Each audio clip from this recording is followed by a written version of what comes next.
Going to Town.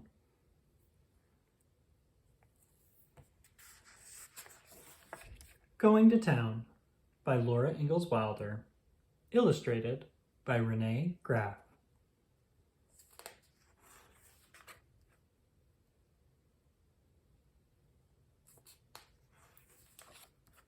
Once upon a time, a little girl named Laura lived in the big woods of Wisconsin in a little house made of logs.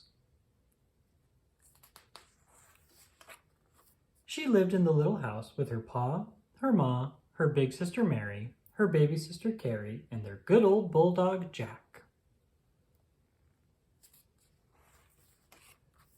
One day, Pa said that as soon as he had finished planting the crops, they would all go to town. Laura, Mary, and Carrie could go too. They were old enough now.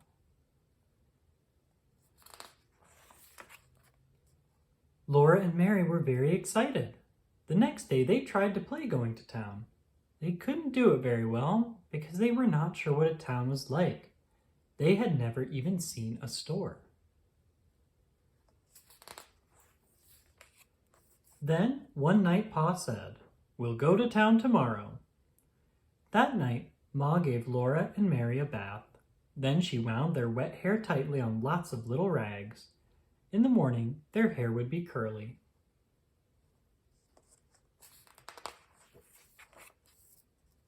When Laura and Mary woke up, they put on their best dresses. Mary buttoned up the back of Laura's red calico dress, and Ma buttoned up the back of Mary's blue calico dress. Then Ma took the rags out of their hair and combed it into long round curls that hung down over their shoulders.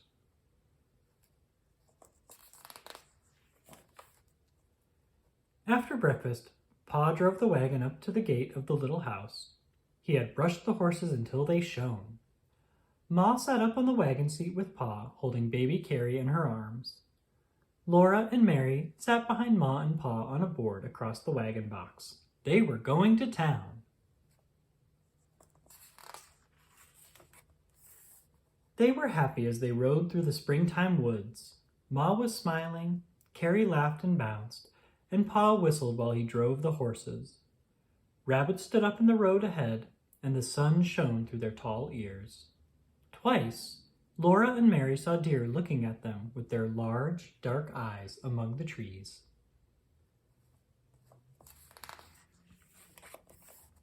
Suddenly, Pa stopped the horses and pointed ahead with his whip.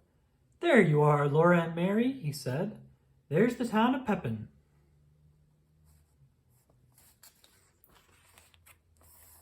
Laura had never imagined so many houses and so many people. There were more houses than she could count. Laura looked and could not say a word.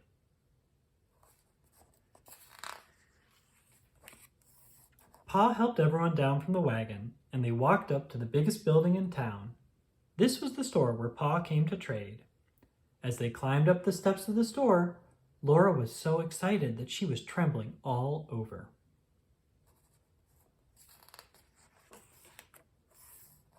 The store was full of things to look at.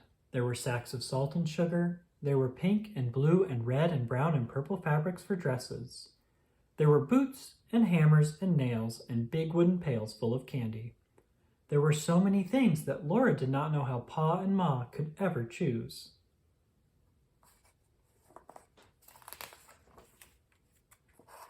When all the trading was done, the storekeeper gave Mary and Laura each a piece of candy. They were so surprised that they just stood looking at their candies. Then they remembered and said, "Thank you." The candies were shaped like hearts and had a printing on them. Mary's candy said, "Roses are red, violets are blue, sugar is sweet, and so are you." Laura's said only, "Sweets to the sweet."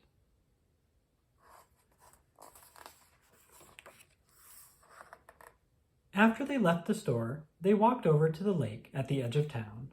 They all sat on the warm sand, and Ma opened the picnic basket that she had brought. Inside there were bread and butter and cheese, hard-boiled eggs, and cookies for lunch.